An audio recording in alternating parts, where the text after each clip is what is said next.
The outcry over travel bans on southern African countries is growing. Healthcare officials say the Omicron variant was already present in other parts of the world before South African scientists became the first to identify the new COVID-19 strain. Ntshepeng Motema reports from Johannesburg on calls to remove the bans and relieve their economic impact. The past week has been hard for Lerato Ditšhaba. He's a member of Urban Village, a South African band that was supposed to be on tour in Europe. But 2 days before his flight to Paris, scientists announced they had detected a new variant of the COVID-19 virus.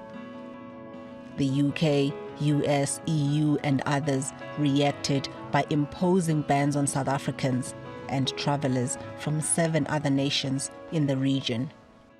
One feels lost at this point of time. You don't know what's the next plan, because what we know how to feed our families is through our instruments and through our art. So if that's taken away from us or a right to practice, then we become helpless.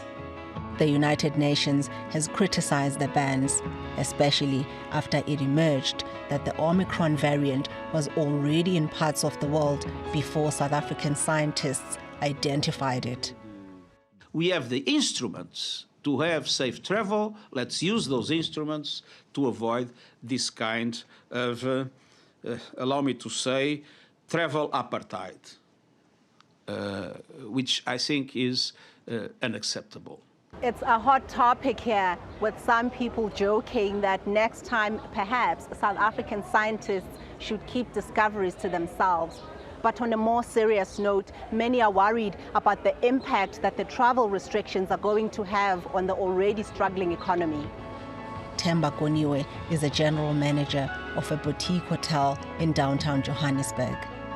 He says their business was just starting to recover from the impacts of the pandemic. The cancellation of flights to the country has dealt another blow to their business. We planned curated spaces, tours, and then having to now go back and forth, cancelling the reservations, refunding these guests. It's very hard, and it's not only hard on our consumers, it's also hard on our staff. Themba hopes the travel bans will be lifted while scientists study the Omicron variant, so that maybe his hotel will have a chance to bounce back. Ntshepeng Motema, TRT World, in Johannesburg. Bryan Betty is a member of New Zealand's COVID-19 Technical Advisory Group. He explains the fine balance governments must strike when it comes to imposing COVID-19 restrictions. For those countries that have experienced the disaster that has been COVID, wanting to restrict the spread of Omicron till more is understood about it is very understandable. I absolutely hear the difficulty this puts certain countries into in terms of the economic impact of this. Again, my hope that this is very restricted once we know what the exact situation is with Omicron and how to deal with it.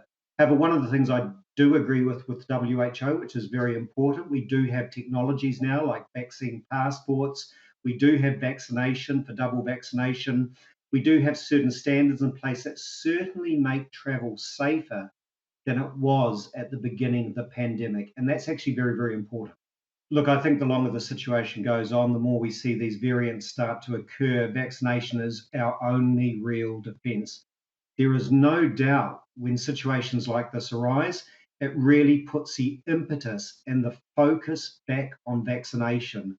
And I think one of the things that's very apparent here, it's not just vaccination in the developed world, such as Europe, the US, the UK, Australasia, but actually we need vaccination in the third world as well. We need it in Africa to shut down COVID, because the more that COVID circulates, the more we've got this potential for these variants to pop up that may in fact at the end of the day be resistant to the vaccines we have at this point.